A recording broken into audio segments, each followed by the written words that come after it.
back to Law Talk Interviews. I'm your host, Mia Moreno, and today I have the privilege of speaking with a Florida Bar certified specialist in labor and employment law and founder of Diane Perez, PA. She's born in Hialeah and is raised in South Florida. She brings a unique experience as a second-generational Cuban American, serving diverse communities across Miami-Dade, Broward, and Palm Beach. She has held leadership roles such as the president of the Coral Gables Bar Association and has spoken before organizations including the Bar and to the American Bar Association on equal pay.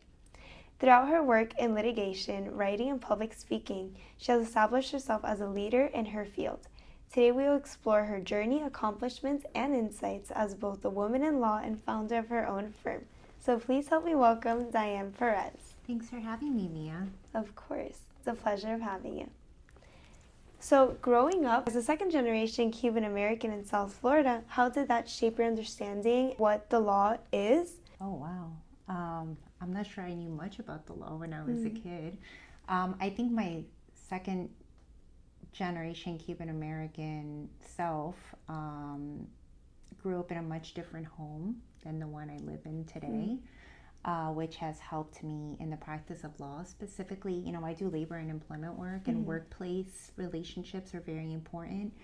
And I grew up in a home where my grandmother didn't speak any English. She communicated differently. My mother was bilingual. By comparison, my kids now, I've tried to teach them Spanish and they don't understand it very well, or they understand but they pretend they don't know how to speak it. But I think that my upbringing has helped me learn how people communicate differently, okay, which is very important in the workplace. Sometimes people are introverted, extroverted. Sometimes people are more emotional. Sometimes even socially people act differently, right?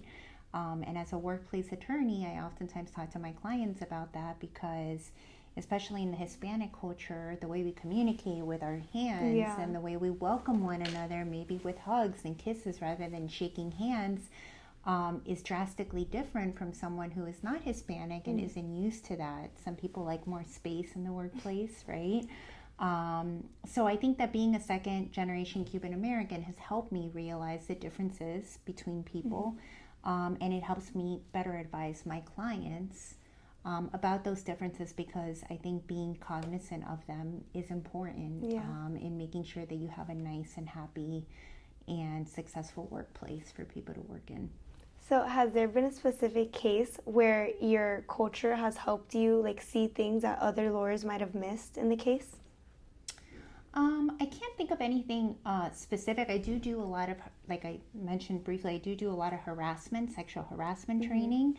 And in South Florida, because of the differences in culture, a lot of times issues arise in the workplace in terms of somebody feeling offended or maybe inappropriately touched, or maybe somebody was in their space when really it wasn't an intent to discriminate or harass against that person. It's just cultural differences that exist, right? And I think that having that knowledge because of the home I grew up in allows me to train employers about those differences, right? And how best to navigate them in the workplace. And especially, even training employees within the workplace on how to communicate with one another and give people space and read the room and body language, where maybe you're okay with somebody kissing you on the cheek as a hello, but somebody else maybe just wants to shake your hand. So that's definitely helped me in my labor and employment practice, but I can't think of a specific case where I've looked at it differently because of my culture. So why did you choose that specific type of law and not something more common, maybe a corporate lawyer, tax lawyer? What led you to that? So it's funny how your career tends to, take its course. I graduated from the University of Miami Law School, and I ended up in a general litigation firm 2 blocks from here, doing all types of different general litigation things like car accidents, police brutality cases, a lot of different types of cases. And they had a tiny labor and employment department, and I was always interested in labor and employment, but they didn't have the need for it. But there was a woman in that department who was approached by another labor and employment lawyer at a national firm about her going to work for them. And she said, no, I'm happy here, but there's this first year attorney here who doesn't really like the general litigation stuff. She really wants to try to do labor and employment, and we don't have the need. Why don't you meet her? And she connected me with this lawyer, and I ended up interviewing at this large national labor and employment firm. And I had just completed my first year out as a full attorney, as a practicing attorney. And I ended up there. And that is how I started doing labor and employment law, just because somebody called someone who connected me with that person. And then I just stayed here because this is all I know how to do by this point, and I've been doing it for a long time. So you said that a person recommended you in your now career, and now you have your own law firm because of it. So do you think it's important on what you know in law or who you know more in the law field? So I think it's both. I think relationships are very important, and I don't think people realize that when they're in school and they're studying. But relationships are very important, even when you're in high school, in college, in law school, and even after that. I mean, as an attorney, treating your opposing counsels with respect, going to court prepared so that the judge knows that you're prepared, being kind to your clients, and then teaching, right, to your colleagues. All of those things are ways of building reputation and building relationships. And I always say you can be a great attorney, but if you have a hard time with the relationship component, it's going to be hard for you to get clients and generate work in business. And I think you can have great relationships, but if you're a bad attorney, that comes along with this whole other set of issues, So I do think that both are equally important. So how important do you think is your reputation in the law field? I think it's very important, for sure. I mean, I think that people call me because somebody has referred me to them, and that person heard of me from 3 different people. And there's sometimes clients that will call me and will say, I got your name from 3 different people, and then I knew that you were the person I needed to call for this matter. And I think if I didn't have a good reputation and I didn't have good relationships, then people wouldn't know to send me work, right? They would be like, oh no, she's crazy, impossible to deal with, and nobody likes her, so call someone else, What are daily habits or daily routines that you do that help you not just be a standard lawyer, but an exceptional one like yourself? That's interesting. So daily habits. Yeah. So I have a whole morning procedure. So I wake up, I pray. Okay. I read for fun, believe it or not, for 15 minutes. Not a long time. I don't have a lot of time, but I do read a fun book, something that's not law related. I work out, I go to the gym, and then I get to the office and I read publications, legal publications. We have this publication called Law 360 that gives you updates in the specific areas of law every morning. So they're sitting in my inbox every morning. And that's how I start my day before I start practicing law. And I think that covers everything: the praying, the religious component, and the peace, the reading for fun, right? Because I read for not so much fun a lot. The working out in terms of taking care of my body, and then obviously the getting up to speed on the law that I practice before I start my day and start practicing.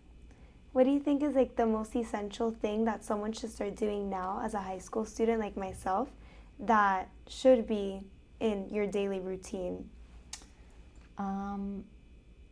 So everyone's routine is going to be different. I think that the most essential thing is having consistency. And that's something that I've always had, and I've always been not just consistent, but a hard worker in whatever it is that I decide I'm going to do. But what's right for me is not right for someone else, but whatever it is that is right for that person, they need to be consistent about it, right? And so I think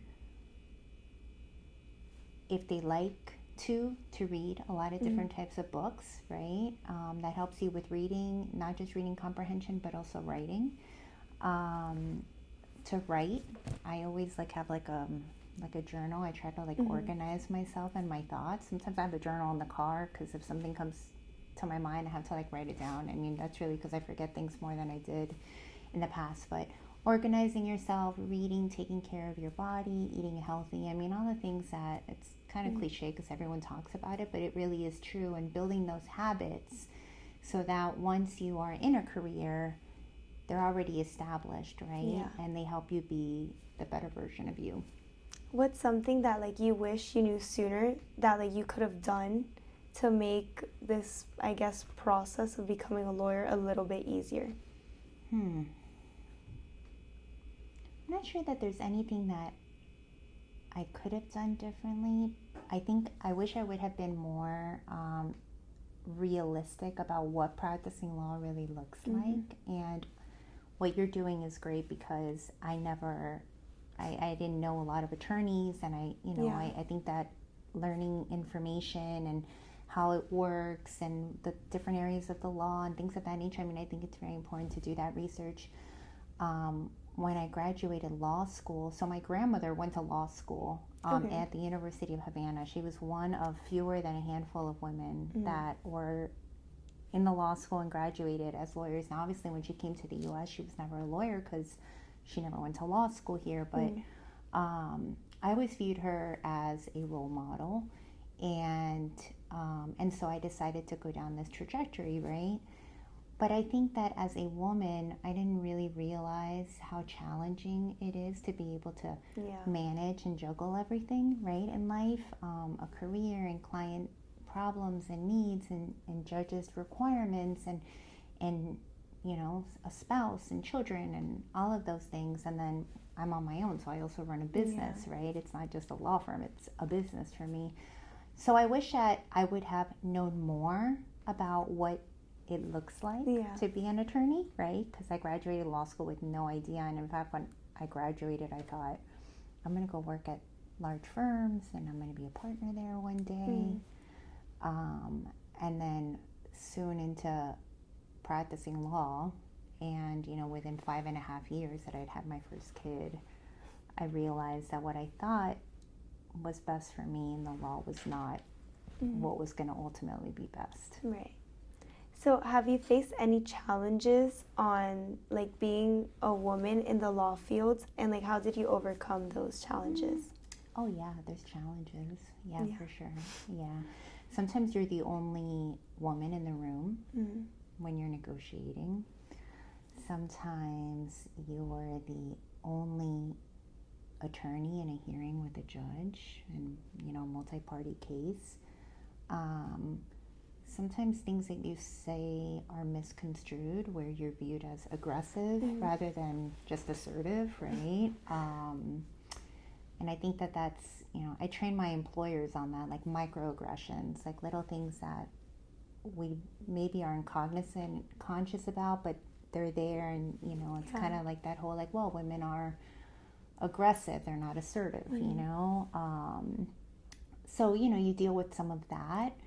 And then also the ability to have, or not my ability and the needs to juggle a home, right? Because you also have to juggle a home and graduating from law school where you're one of 50% female, 50% male, and then as the years go by, there's fewer females and there's more males, because, female lawyers do other things, or they stay home, or they transition into, operational jobs, right, in companies, things of that nature. So, when you started, do you think that the percentage of women actually wanting to be lawyers has decreased or increased in the past years? I actually don't know about that. I don't think there's been a decrease. I think that it's the same. It's just as more years of practice go by, there's fewer within your class that are still practicing actively, So what made you never give up, those other women that decided to do the other jobs? I don't know. This is just what I know how to do, and I know how to do it. I'm actually good at it, and I think I didn't, sometimes I'm like, gosh, I should have done something else. But but then I'm like, wait a second, like, what would I have done? You know, like there was, I'm terrible at math, terrible at science, like, you know, like this is just, I'm a relationship person. I'm personable with people. Communication is one of my stronger traits. I majored in journalism. I mean, it's just kind of, I don't know what else I would do, to be frank. Yeah. So did that skill of journalism help you now, like in what you do? Yeah, because it taught me how to write. I mean, the writing is different. The writing that I do now is persuasive, right? When you're a journalist, it's more just facts. Right. But yeah, it teaches you how to write correctly, and that's half the battle when you're an attorney. You know, I spend the majority of my day in front of a computer, typing emails and documents and things like that. So I saw some of your background, which you went to UF, which is a very prestigious university. You graduated cum laude in which is incredible to say the least. How do you maintain like those internal like standards for yourself, and what like type of standards do you hold for yourself? I think we all suffer a little bit from imposter syndrome.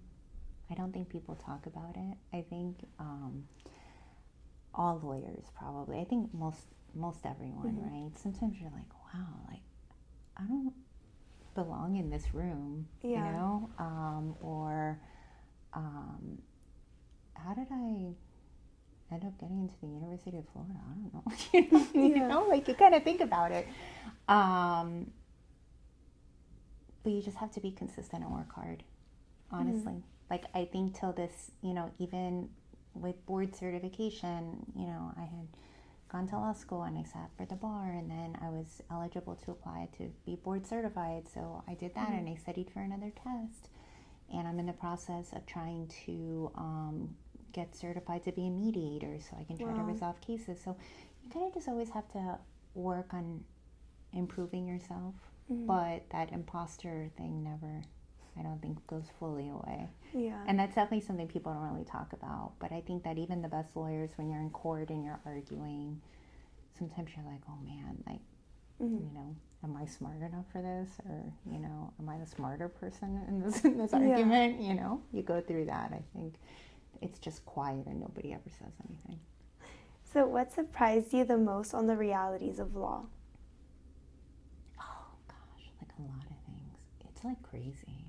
Yeah. The seeing people at their worst and trying to help them, and a lot of times having to give them therapy in an unqualified way, because I'm not, but talking to them and being patient and kind, and even though you're their lawyer and not their therapist, you do have to have like that humanity toward them. I didn't realize that when I went to law school, that there was going to be that entire emotional component associated with it. And then obviously meeting the expectations of everybody. You don't think about that, right? You have clients that don't understand. You have other clients. You have judges that don't understand. You have other judges that are telling you to do things.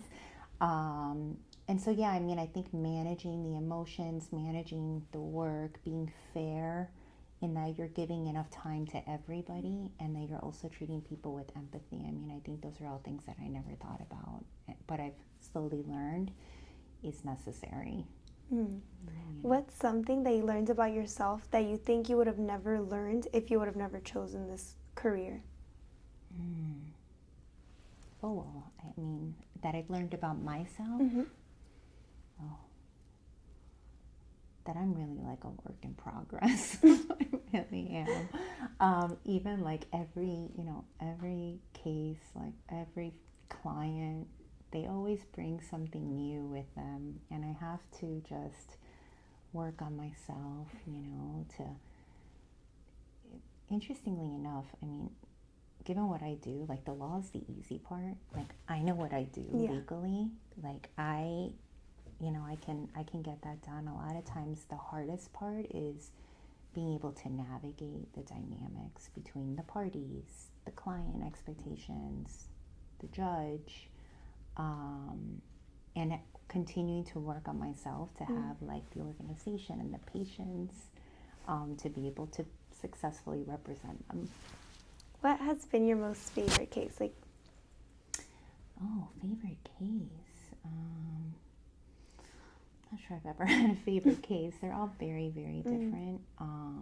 And none of them are more important than others. I mean, everybody likes the sexual harassment cases because those are like the steamy ones, right? Like the crazy stuff that goes on. They like can't believe the stuff goes on in a workplace.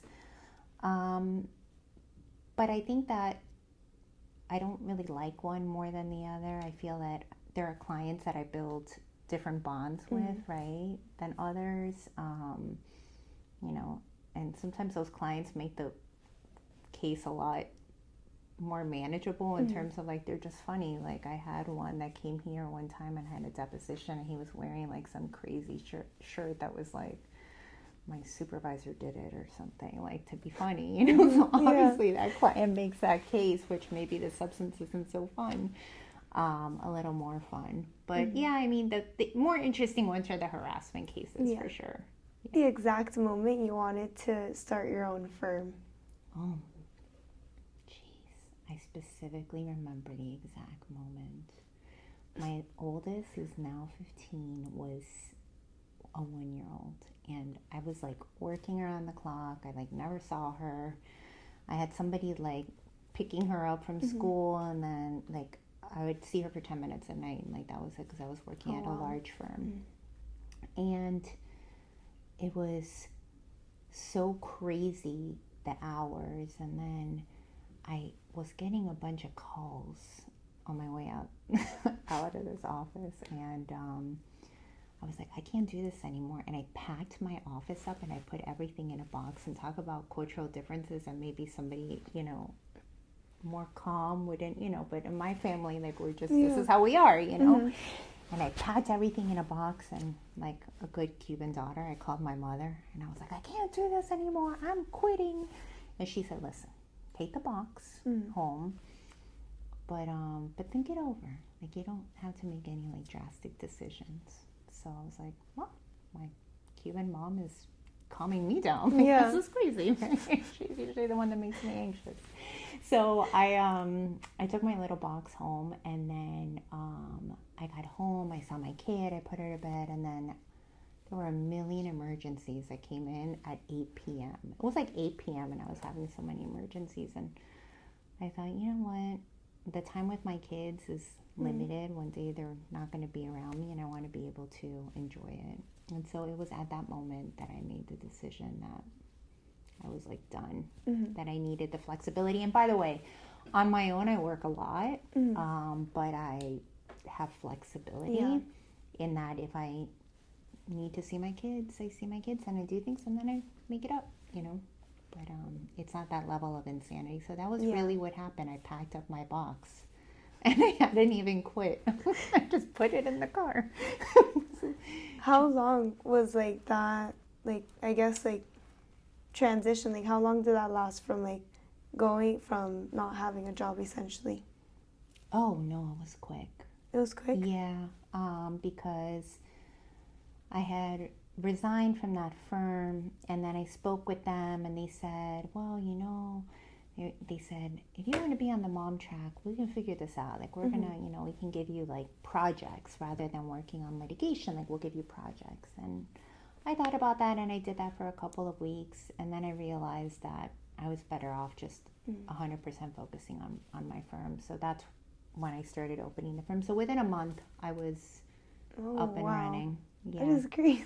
Yeah. I thought you were gonna say like, 6 months. Like... No, within a month. It was like a Jerry Maguire moment. It's like, who's coming with me? I think I had one client that came with me. So what was your biggest fear at the time? Oh, well, paying your bills, of course, right? Like, one, paying your bills. Two, like not working with great lawyers on a great team, because when you work at those firms, they have great clients, great resources, super smart people, and you're part of this team. And I love that idea of like working in a team and bouncing ideas, and what about this, and what do you think about that? And so I was worried about that, like, my gosh, like I'm 5.5 years out. Like, how am I going to figure out how to do this? Yeah. What if I have a question? But I realized that when you're on your own, other people that are on their own, you kind of stick together, you bounce ideas off of each other. So you're not within a firm, but you have smart people that you can go to. But that was really one of my bigger concerns, was not having the team, not having the resources, and obviously generating, business to pay bills. Do you remember your first case with like such a brand new firm? Do you remember that? I do. I remember my first case. And in fact, I remember my first few cases. And one of them is still, it's not a case anymore, but he's still like a client. And I remember he had a big case, and I had my second baby. It had been less than a year since I opened my firm. And I remember being on a conference call with my baby at home. I was still at home feeding her a bottle, and we were trying to negotiate a settlement, and there were like 6 men on this call, like my client, the opposing party. There were 2 corporate attorneys, 2 employment attorneys. I had my little one, and I was giving her milk, and like I'd put her in the stroller and push her, and the call was like 2 hours. But that client is still around, like not an active case, but if he ever has a question or anything, he's just, and that was one of my first like big cases. And I remember telling him the day before I had my second daughter, I was like, I have to have a baby tomorrow morning. He was like calling me. It was like 6:30. I was like, so I'm going into labor tomorrow. I'm having a baby tomorrow morning. It was like a Friday. I'm like, but I can call you on Monday. He was like, okay, sure. It was like 8 o'clock on the day before I was giving birth. Did you call him? Yeah, Monday when I can't get out of the hospital. What did he tell you? It was something about his case. It was important to him. So, it goes back to that whole, you need to have patience and empathy and and understand these people are going through a hard time. They lost their jobs. Like, they can't support their families. It's a lot. Obviously we also have needs too, like delivering a baby, but we look back and we laugh about that because I was so matter of fact. I'm like, I understand this is happening. I'm so sorry. I get it. Can I call you on Monday? Because I have to be at the hospital at 6 a.m. to have a baby tomorrow. Oh my gosh. Anyway, that was fun. What's a common misconception that people have when they want to build a law firm starting from ground zero?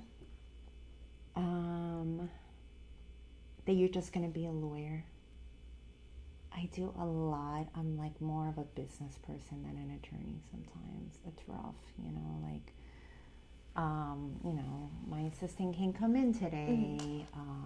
So, or the phones are ringing, or there's an issue processing the payment on my Wi-Fi and I come into the office and my Wi-Fi's down.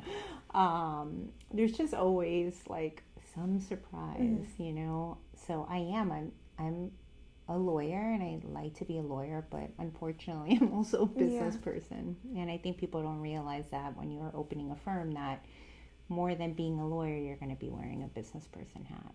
So do you think that maybe picking up like a major in business management would have helped, or not really?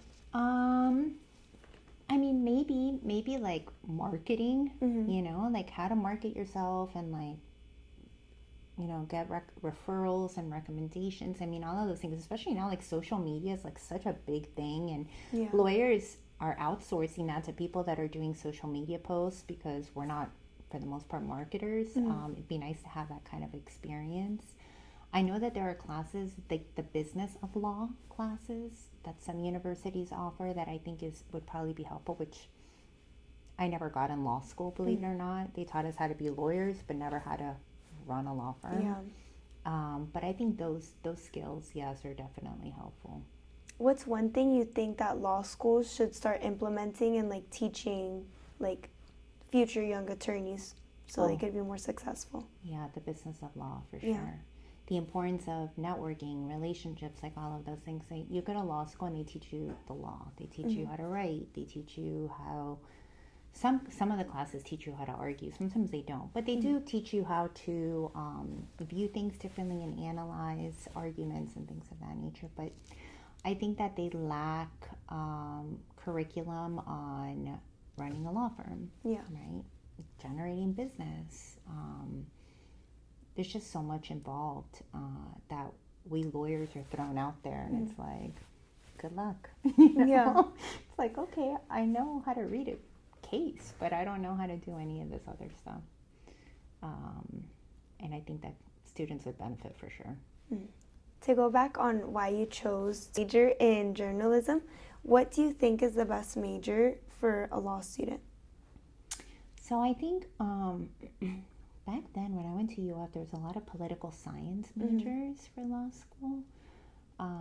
I ended up picking journalism because I felt that if for whatever reason I got to law school and I didn't like it, I wanted to have something that would easily transition into a job that I would like. Yeah. The irony of it is that there's no magazines anymore, and I specialize in magazine journalism. So I guess I was spared in many ways, but I didn't do political science because I wasn't interested in that. But I think that, you know, political science, journalism, if you want to do criminal law, criminology. And looking back, I feel like psychology would probably be helpful since, you know, you're dealing with people every day. Yeah. So do you think women in law are evaluated differently when they step into like a courtroom, for example? Not always, but I think sometimes for sure. Yeah. For sure. I mean, I've had some bad experiences. That now I'm older and more seasoned and more experienced, and I think I would have given it pushback more, and I would have been like, wait a second, this is not right, or this is inappropriate. But as a young female lawyer, there were some things that left me just shocked, you know, especially behavior from judges that, or comments that I never thought would have happened, you know. So yeah, I do think that I'm not going to say that in all situations it's different, but I do think that there are some people that view women differently, for sure. Do you think that issue has gotten better over the years? So I don't know the answer to that. I can tell you it's gotten better for me, and I don't know if it's because I'm just more experienced, and the more experienced you are, I guess, the less maybe they would consider that you would accept that kind of poor behavior. I would like to think that it's changed. Now, I sat in a mediation one time with a judge who was serving as a mediator. It wasn't a mediation, it had a different name, but it was kind of like the same idea. And, you know, there were comments made about how I was like the best looking one in the room, and how the jurors would like me most, and I was the only female in that room. And I remember I left there crying. Right. And my ex-husband, I called him and he was like, well, what are you crying about? Because it wasn't like there was anything, it wasn't like I lost the case or anything. But I felt like it had like left me so shocked that had happened to me. And that I didn't give pushback at that moment, where now 20 years in, I would be like, wait a second, this is inappropriate. I'm leaving right now and I'm going to have to report you. But back then I was young. Right. So becoming Florida Bar Board certified is a major accomplishment. What does that recognition represent to you? Oh, consistency and hard work. Yeah, it was a whole second bar. So it was something I felt I wanted to do for myself, and I made it happen. And it was hard, but it reflects that for me, which is that if I put my mind to something, I'm going to complain about it the entire time, but I can work hard and get it done. What does that job specifically do? Because I don't really know what that job is. Board certification. So it's an extra bar that you have to take, and there's actually less than 200 board certified labor and employment lawyers in Florida. So it's a big deal. And there's board certification in other areas too, depending on what law you do, but it requires years of experience, you know, a certain amount of involvement in those types of cases, and then a whole other bar exam. So you represent both employees and employers. Like, how does that like dual perspective like play around, and like how do you not get mixed up with those two mindsets while working with each side? I think it helps in that you know what they're talking about on the other side, and I can analyze the case, and I know exactly what they're going to say is wrong with it, right? The opposite side, because I've been on both sides. I've made the arguments on both sides, and I've also negotiated on both sides. And I think that helps on both. You know, if I'm representing a company, I can always say, well, this is what's happening over there, and this is the arrangement that the employee has with their attorney, and this is probably what's going on. And the same thing if I'm on the plaintiff side, right? Like, this is a business decision for them, and there's costs that they're analyzing, and I think all of those experiences help me, depending on what side of the V I'm on. What's the best advice that you've gotten from a mentor or from a teacher while growing up that you still live by today? Just be yourself. I really am. I am. With me, what you see is what you get. Like, I don't, I mean, you may not like it, but you're going to get it, like you're going to, like, I don't pretend to be anything I'm not. I've always been myself, and it's worked out okay for me. It has, because people trust me, and I think overall, I mean, I think most clients are happy, and they know that if I'm saying something, it's because I mean it. It's because it's true, whatever. Like, I'm not sugarcoating anything, because what you see is what you get with me. Yeah. So how do you turn down some cases that you don't feel very comfortable with? I just tell them it's a business decision, because there's only one of me, and I have to be selective about the cases that I take, and whether, I only have a certain number of hours a day. And I tell them that they should be with an attorney that has the time to donate to them, and dedicate it to them. So I don't get into like the specifics or merit. Sometimes somebody comes in with a case, and I just know that my personality and theirs, like, we're just not gonna, not going to mesh. And that's so important, right? Like, because I want my clients to be happy at the end of it. And if you're one of those people that are going to call me a million times and demand things around the clock, I'm just going to eventually grow frustrated. No amount of praying in the morning will be able to get me, right, to be more patient. I mean, maybe, but I doubt it. And so I can usually tell right off the bat, like, that it's not going to work out. It's not going to work out. Yeah. So what's, like, one thing that you could tell your younger self? If you could tell your younger self something right now, what would you tell her? That it doesn't all have to be perfect, and it doesn't always have to be linear. Like, I think when we're in high school, it's like, oh my gosh, I have to get into the best college. I have to, get into the best law school. I have to be super involved. And you graduate law school, I have to go to a large firm and be a partner and all of these things. And I have to be perfect in everything. And there's no such thing as perfection. Right. And nothing is linear. Sometimes, my career has gone from up to down to up to down that way, and I've had to accept that I can't be perfect. Yeah. I'm a mom. I'm a business owner. I'm an attorney. Right. And I've had to accept that sometimes I'm not so perfect with the kids. Like, sometimes I'm not so perfect with my clients, and I think that's important, that we all have to recognize that and give each other, give ourselves grace, How has your definition of success changed from when you were a law student to now? Oh yeah, for sure. Now I want to do good work for good people. I don't care about, like, the fancy titles, I don't care about, I'm not going to say obviously I care about compensation and that I have to pay my bills, but I don't, when you're young, you're like, oh, I want to be a multimillionaire. My kids sometimes will, like, say things like that, like, one day we're going to have a massive house. I'm like, great, I'm moving in with you.